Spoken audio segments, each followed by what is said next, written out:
ان کے باپ نے ان کی شادی بھی ایک جنرل کی بیٹی سے کی تھی اور اس رشتے نے ان کے سوشل سٹیٹس کو اور بڑھا دیا تھا۔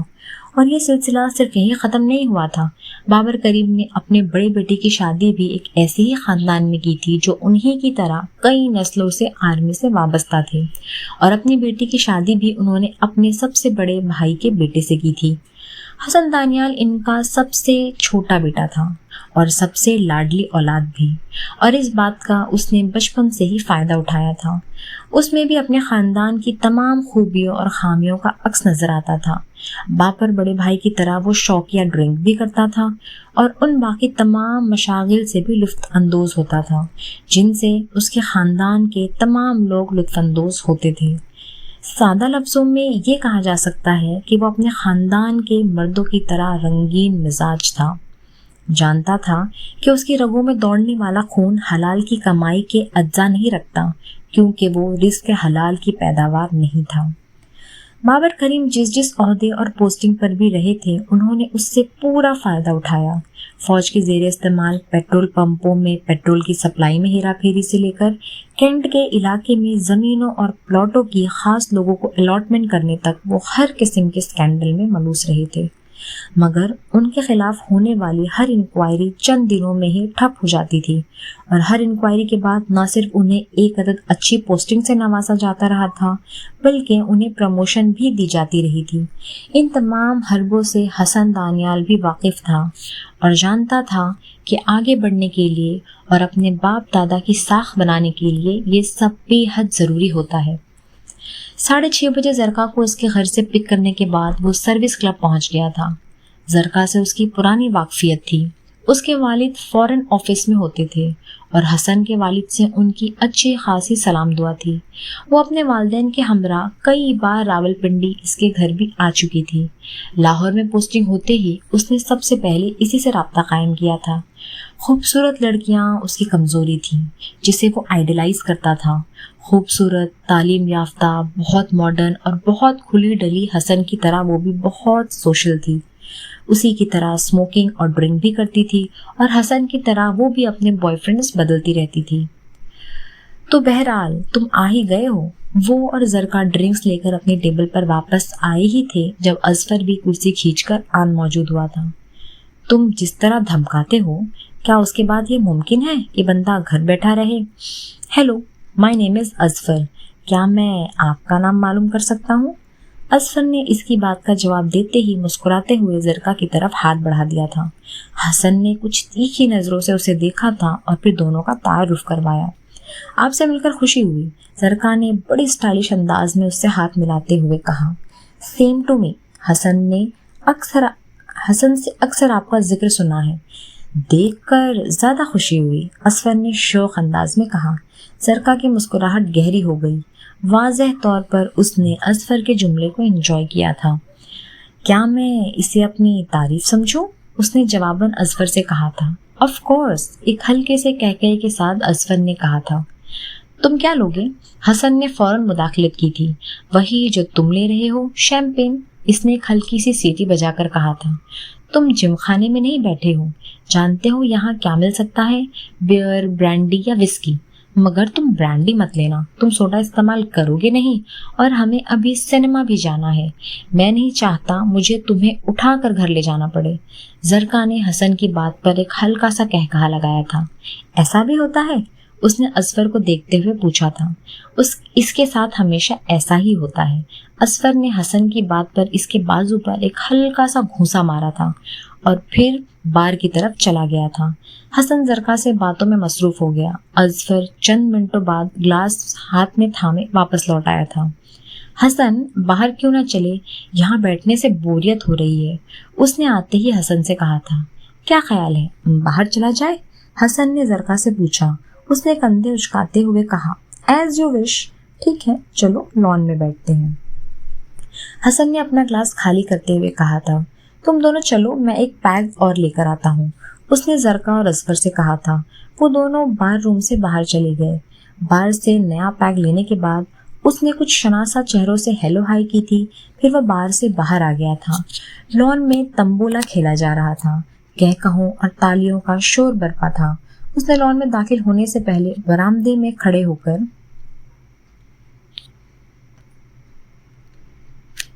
متلاشی نظروں سے اظفر اور زرقا کو دیکھا تھا۔ وہ دونوں لان کے ایک کونے میں کرسیوں پر براجمان تھے۔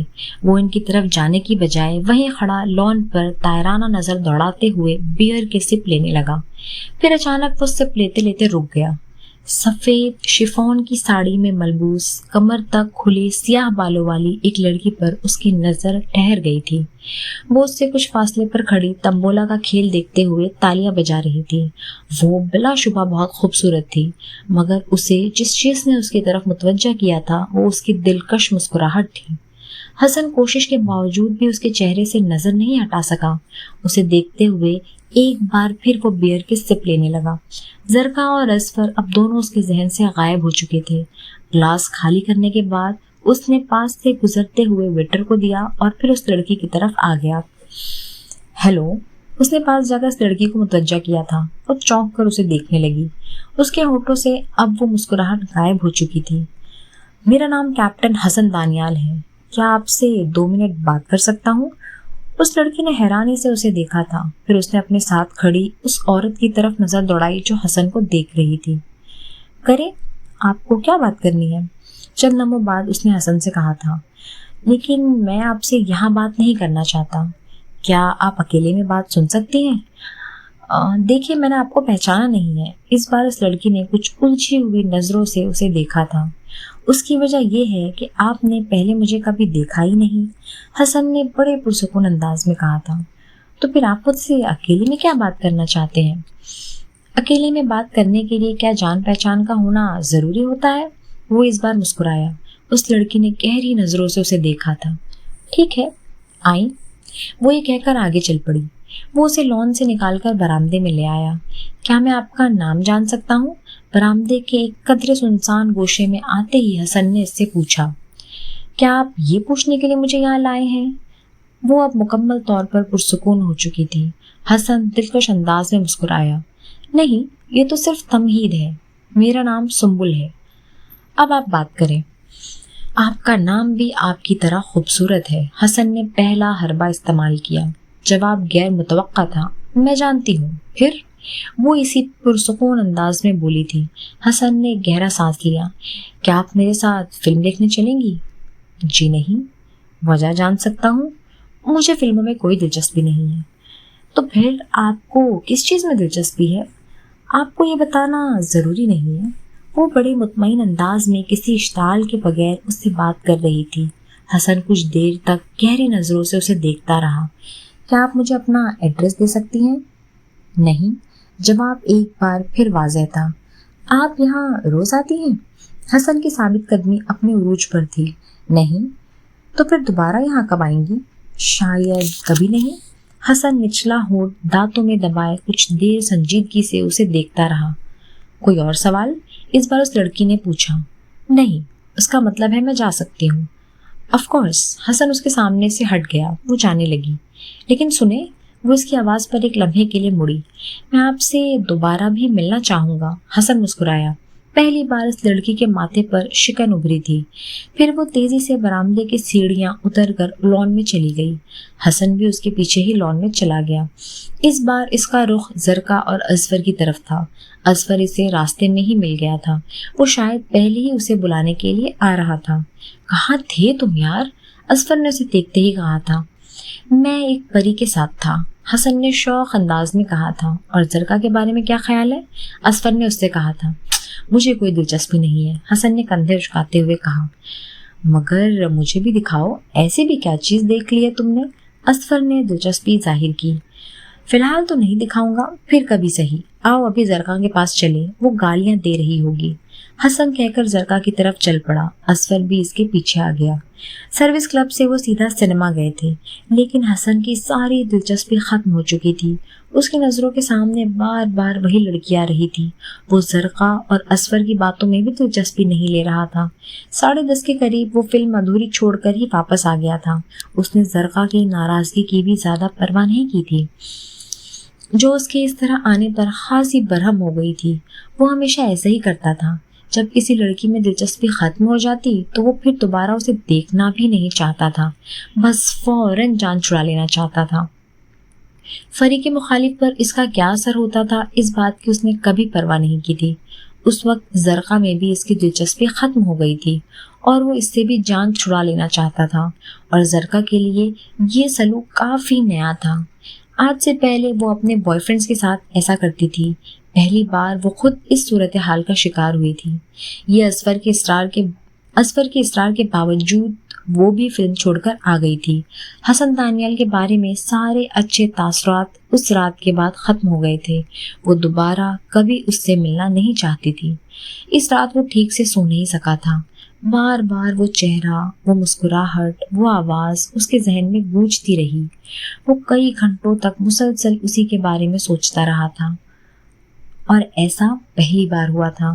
عام طور پر وہ لڑکیوں کو دل کے ساتھ ساتھ ذہن سے جھٹکنے میں بھی ماہر تھا، لیکن اس رات وہ پہلی بار اس لڑکی کے خیالات سے نجات حاصل نہیں کر سکا۔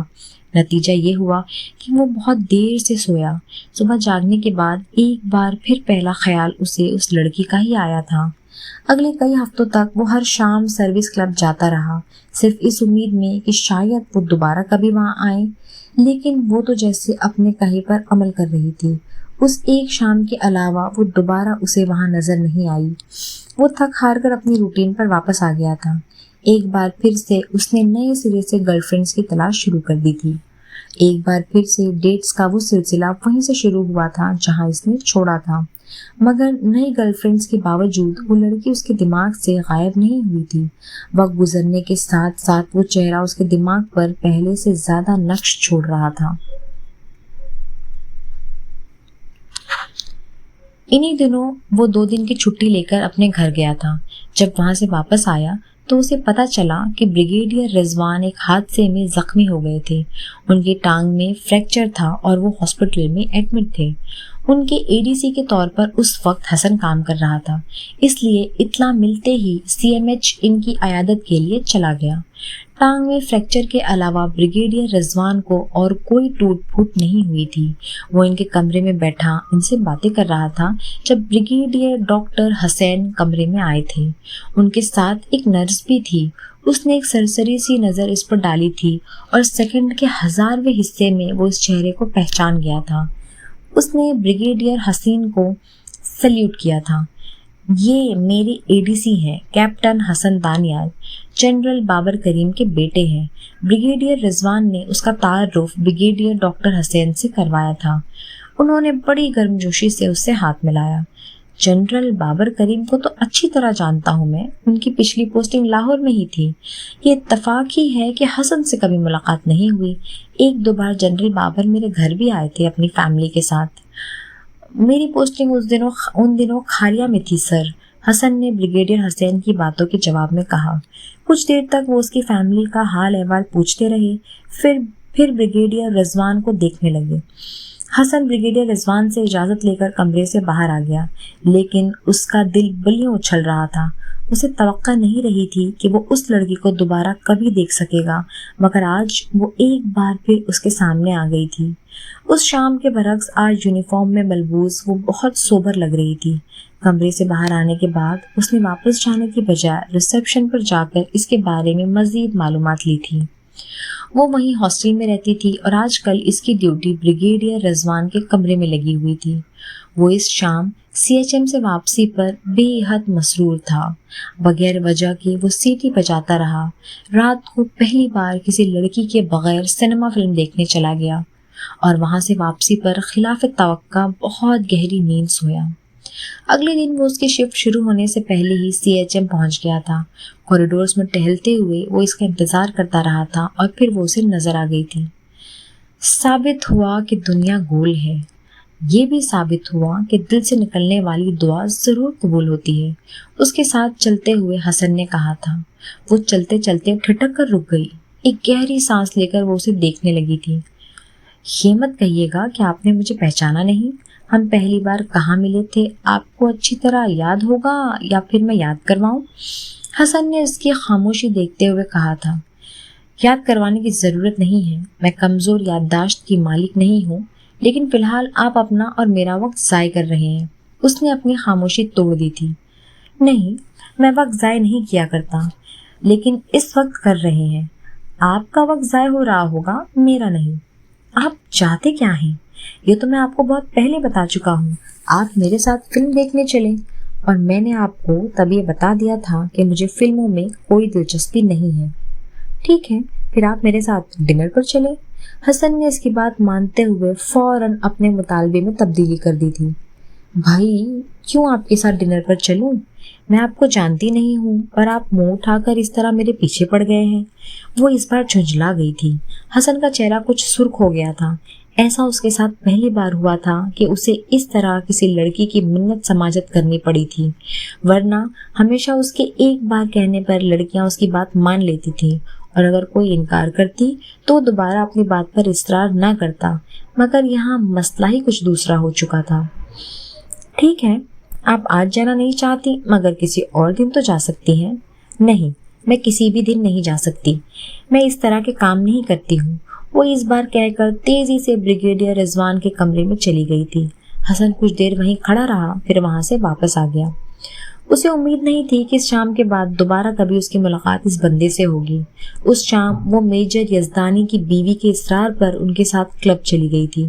عالیہ یزدانی FSC میں اس کی کلاس فیلو تھی۔ بعد میں اس نے AMC جوائن کر لیا، جبکہ وہ اپنی حالات کی وجہ سے نرسنگ کی لائن میں آ گئی۔ عالیہ کی پوسٹنگ چند ہفتے پہلے ہی لاہور میں ہوئی تھی، اور اس شام میجر یزدانی کے آؤٹ آف اسٹیشن ہونے کی وجہ سے اس نے سنبل کو اپنے ساتھ کلب چلنے پر مجبور کر دیا تھا۔ ویکینڈ تھا، اس لیے سنبل انکار نہیں کر سکی۔ عالیہ بھی تمبولا کھیلنے والوں میں شامل تھی۔ وہ اس کے ساتھ کھڑی فنکشن کو انجوائے کر رہی تھی جب ایک آواز نے اسے چونکا دیا تھا۔ وہ بلیک ڈنر سوٹ میں ملبوس، کم از کم 6 فٹ لمبا ایک وجیح نوجوان تھا۔ کریوکٹ بالوں نے اس کے تیکھے نقوش اور ڈارک براؤن آنکھوں کی خوبصورتی کو اور بڑھا دیا تھا۔ وہ جس بے تکلفی کے ساتھ اس سے مخاطب تھا، اس نے سنبل کو قدرے پزل کر دیا تھا۔ وہ کلب میں پہلی بار نہیں آئی تھی، اس سے پہلے بھی 2-3 فنکشنز میں وہ وہاں آ چکی تھی، اور وہ یہ بھی جانتی تھی کہ وہاں کے ماحول کے مطابق حسن کا مطالبہ کوئی عجیب بات نہیں تھی۔ لیکن اس کے ساتھ ایسا پہلی بار ہوا تھا کہ کوئی بندہ اس طرح بے باکی سے اسے اپنے ساتھ فلم دیکھنے کی آفر کرے یا اس کے حسن کی تعریف کرے۔ اس نے آہستہ آہستہ اپنی گھبراہٹ پر قابو پا لیا تھا۔ عالیہ نے واپسی پر اس سے پوچھا تھا کہ حسن اس سے کیا کہہ رہا تھا، لیکن اس نے بہانہ بنا کر ٹال دیا تھا۔ وہ نہیں چاہتی تھی کہ ایسی کوئی بات عالیہ کے ذریعے کسی دوسرے کے علم میں آئے۔ اس شام کے بعد وہ دوبارہ کلب نہیں آئی تھی، مگر کئی دن تک اس کے ذہن میں اس ملاقات کا خیال آتا رہا۔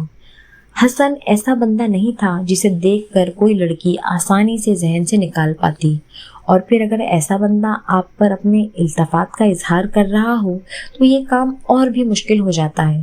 سنبل کے ساتھ بھی یہی ہوا تھا۔ کئی دن تک اسے حسن کا خیال آتا رہا، اور ہر دفعہ وہ زبردستی اس کے تصور کو ذہن سے جھٹک دیتی۔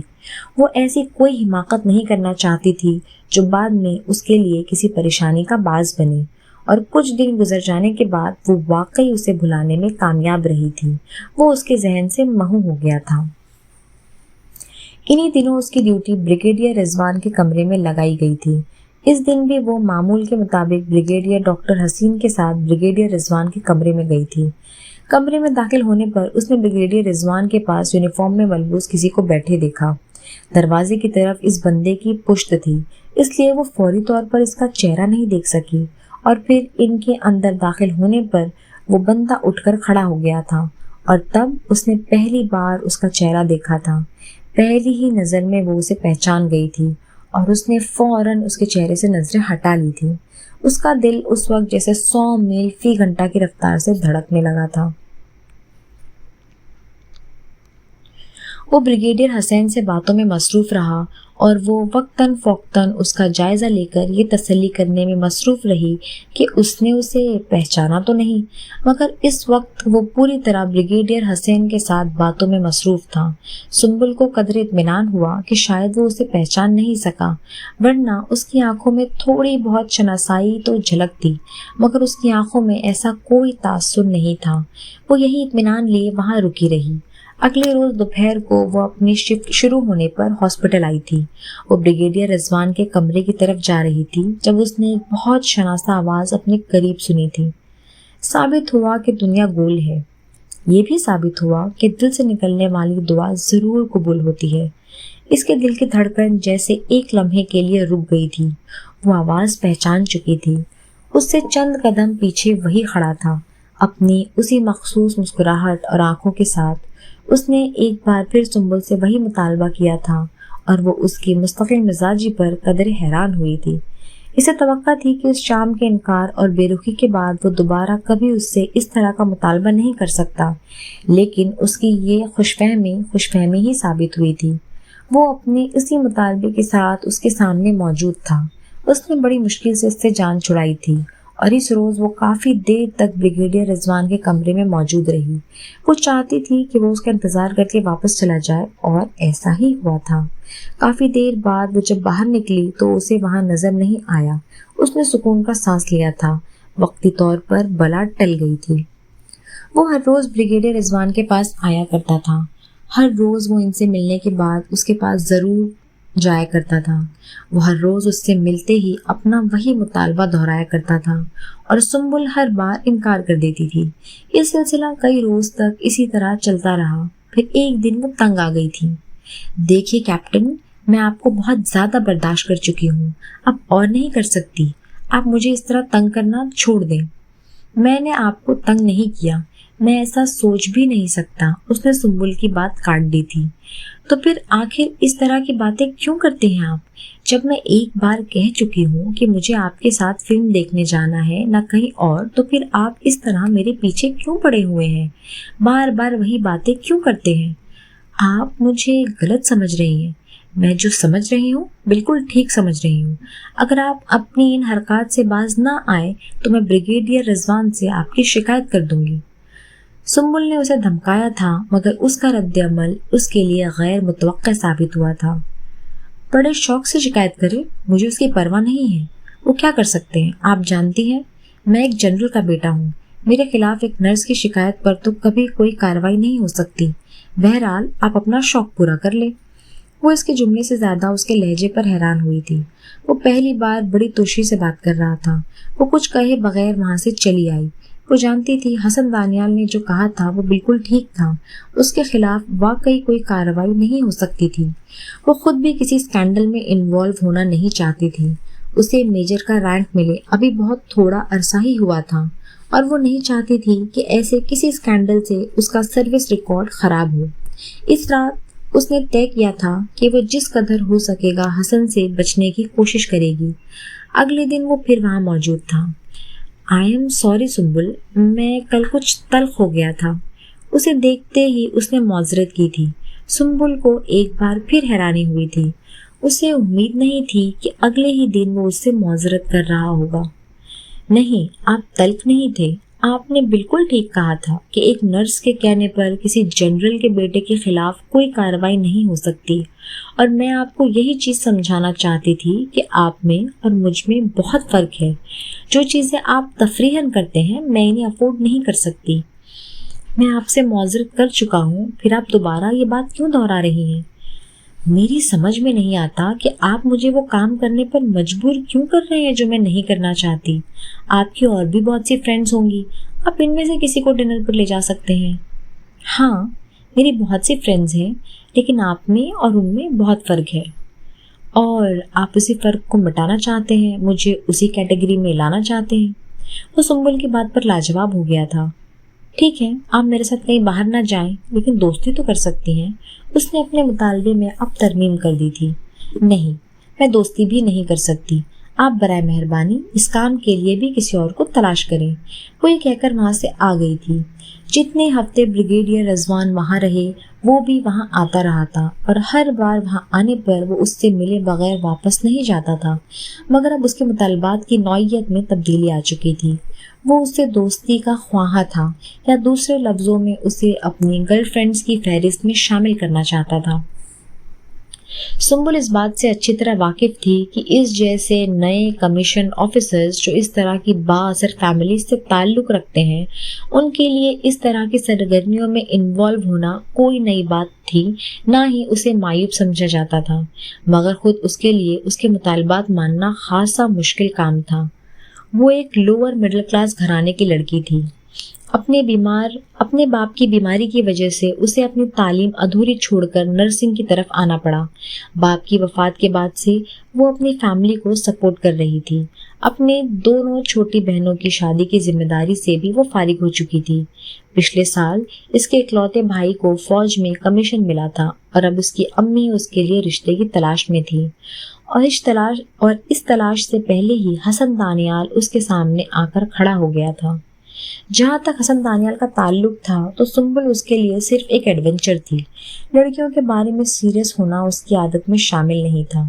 وہ انہیں صرف وقت گزاری کا ایک ذریعہ سمجھتا تھا، مگر پہلی دفعہ ایک لڑکی پر اسے واقعی محنت کرنی پڑ رہی تھی، اور وہ جیسے اس کی ضد بن گئی تھی۔ اس کے لیے یہ بات قابل قبول نہیں تھی کہ وہ کسی لڑکی کی طرف دوستی کا ہاتھ بڑھائے اور وہ اس طرح جھٹک دے۔ ایسا بھی نہیں تھا کہ سنبل کے سامنے آنے کے بعد اس نے اپنی ساری مصروفیات ترک کر دی تھی اور وہ صرف اسی کے آگے پیچھے پھرتا رہتا تھا۔ اس کی ساری مصروفیات ابھی بھی پہلے ہی کی طرح جاری تھیں۔ لڑکیوں کے ساتھ ڈیٹس پر جانا بھی اسی طرح جاری تھا۔ ہاں، فرق اگر آیا تھا تو یہ کہ وہ ان تمام مصروفیات کے دوران بھی سنبل سے ملنا نہیں بھولتا تھا۔ یہ جیسے اس کے معاملات میں شامل ہو چکا تھا۔ بریگیڈیئر رضوان کے ہاسپٹل سے فارغ ہونے کے بعد بھی سی ایم ایچ میں اس کے چکر اسی شدت سے جاری رہے، بلکہ ان میں اضافہ ہو گیا، اور سنبل کی یہ خوش فہمی ایک بار پھر غلط ثابت ہوئی تھی کہ شاید بریگیڈیئر رضوان کے چلے جانے کے بعد اس کے ان چکروں سے اسے نجات مل جائے گی۔ اسے جیسے ہر روز اب اس کا چہرہ دیکھنے کی عادت ہو چکی تھی۔ وہ اپنے مقررہ وقت پر ہاسپٹل آتا، پھر کسی نہ کسی طرح اس تک پہنچ ہی جاتا۔ وہ جیسے اس کے تمام معاملات سے باخبر رہتا تھا، حتیٰ کہ شفٹس میں ہونے والی تبدیلیوں سے بھی۔ لیکن ابھی تک اسے اپنے مقصد میں کامیابی نہیں ہو رہی تھی، اور اس کی ضد نے حسن کے جنون کو کم کرنے کی بجائے اور بڑھا دیا تھا۔ اس سے دوستی اب جیسے اس کی انا کا مسئلہ ہو چکا تھا۔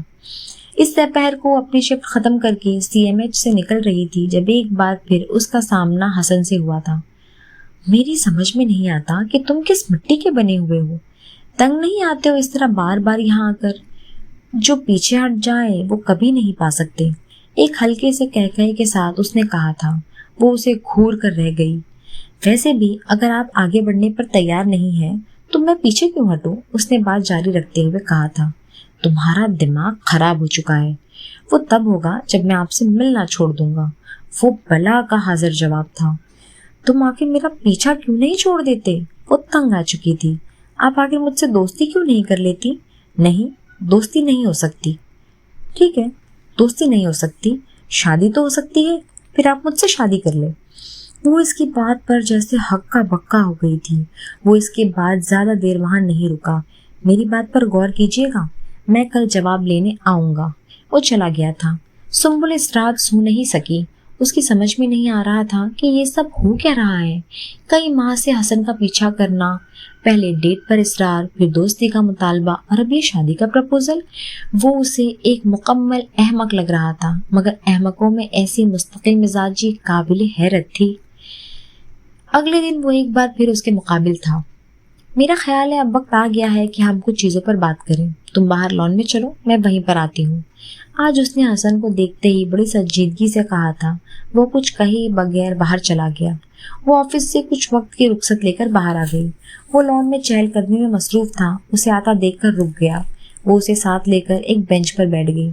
آپ نے میرے پرپوزل پر غور کیا؟ اس نے بینچ پر بیٹھتے ہی پوچھا تھا۔ نہیں، اس نے بڑے سکون سے جواب دیا۔ کیوں؟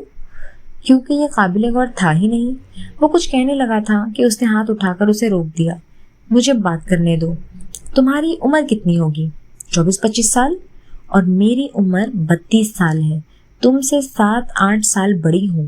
اس نے سنبل کی بات کاٹ کر کہا تھا۔ اس سے کیا ہوتا ہے؟ اور یہ میرے لیے کوئی سرپرائز نہیں ہے۔ میں جانتا ہوں آپ میجر ہیں اور اس لحاظ سے آپ کو 30s میں ہی ہونا چاہیے، مگر مجھے اس سے کوئی فرق نہیں پڑتا۔ ابھی فرق نہیں پڑتا، کچھ سالوں بعد پڑے گا، جب تم 30s میں آؤ گے اور میں 40 سے اوپر کی ہو جاؤں گی۔ آدمی کے لیے نہ صحیح مگر 40 کے بعد عورت کے لیے بڑھاپا شروع ہو جاتا ہے، تب تم پچھتاؤ گے۔ میں نہیں پچھتاؤں گا۔ آپ اب 32 کی ہیں لیکن 32 کی نہیں لگتی، تب بھی 40 کی نہیں لگیں گی، اور مجھے آپ کی عمر سے فرق نہیں پڑتا۔ میں لگتی نہیں ہوں یہ اور بات ہے، لیکن نہ لگنے سے عمر میں کمی نہیں آتی۔ آج تمہیں میں 32 کی نہیں لگتی ہوں، کل لگنے لگوں گی۔ میں نے آپ سے کہا نا کہ مجھے عمر سے فرق نہیں پڑتا، میں آپ سے محبت کرتا ہوں۔ پہلے مجھے تمہارے احمق ہونے کا شک تھا، اب یقین ہو گیا ہے کہ تم عقل سے پیدل ہو۔ تمہارا اور میرا کوئی جوڑ ہی نہیں، نہ ہم عمر کی بات نہ کریں۔ اگر آپ کو کوئی اور اعتراض ہے تو وہ بتائیں۔ حسن نے اس بار اس کی بات کاٹ دی تھی۔ ٹھیک ہے، عمر کی بات نہیں کرتی۔ تم میں اور مجھ میں اور بھی بہت سے فرق ہیں۔ تم ایک جنرل کے بیٹے ہو اور میرا باپ فوج میں ایک بیٹ مین تھا۔ تم جس خاندان سے تعلق رکھتے ہو، ہماری 7 پشتیں بھی اس کی برابری نہیں کر سکتی۔ وہ اسے بڑے ٹھنڈے انداز میں سمجھا رہی تھی۔ 7 پشتوں کا انتظار کیوں ہے آپ کو؟ مجھ سے شادی کر کے آپ میرے خاندان کا ایک حصہ بن سکتی ہیں۔ وہ اس کی بات پر ایک بار پھر خاموش ہو گئی تھی۔ سنبل، ایک بات تو طے ہے کہ مجھے آپ سے محبت ہے اور مجھے شادی بھی آپ سے ہی کرنی ہے۔ آج نہیں تو کل صحیح، کل نہیں تو پرسوں۔ کوئی نہ کوئی دن ایسا ضرور آئے گا جب آپ کو میری بات ماننا پڑے گی۔ مجھ میں انتظار کرنے کا حوصلہ ہے۔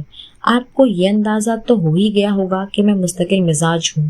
جو چیزیں مجھے اچھی لگتی ہیں وہ چیزیں پھر میری ہوتی ہیں، اور آپ کی شادی جس سے ہوگی وہ آدمی صرف حسن دانیال ہوگا، کوئی دوسرا نہیں۔ چاہے آپ ایسی کتنی ہی کوشش کیوں نہ کر لے۔ میں اپنے فیصلے خود کرتا ہوں، بہت سوچ سمجھ کر کرتا ہوں، پھر انہیں بدلتا ہوں، نہ ان میں ترمیم کرتا ہوں۔ آپ کی کوئی دلیل بھی میرا فیصلہ نہیں بدل سکتی۔ مجھے صرف آپ سے شادی کرنی ہے۔ وہ حیرانی سے اس کا چہرہ دیکھتی رہ گئی۔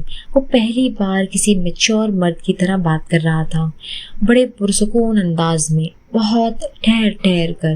وہ اس کی بات کے جواب میں کچھ نہیں کہہ سکی، بس خاموشی سے اٹھ کر اندر آ گئی۔ اگلے دن ایک حیرت انگیز واقعہ ہوا تھا۔ وہ ہاسپٹل نہیں آیا تھا، اور ایسا پہلی بار ہوا تھا۔ پورا دن وہ لاشعوری طور پر اس کا انتظار کرتی رہی، اور شام کو جب وہ واپس ہاسٹل گئی تو اس پر ایک عجیب سی بے چینی طاری تھی۔ آخر اس کے نہ آنے کی کیا وجہ ہو سکتی ہے؟ بار بار اس کے ذہن میں ایک ہی سوال آ رہا تھا۔ دوسرے روز بھی وہ ہاسپٹل نہیں آیا تھا، اور سنبل کی بے چینی میں اور اضافہ ہو گیا تھا۔ وہ جیسے اس کے وجود کی عادی ہو چکی تھی۔ اب وہ چہرہ نہ دیکھنا، وہ آواز نہ سننا اس کے لیے کس قدر تکلیف دہ ہو سکتا تھا، یہ اسے اب اندازہ ہو رہا تھا۔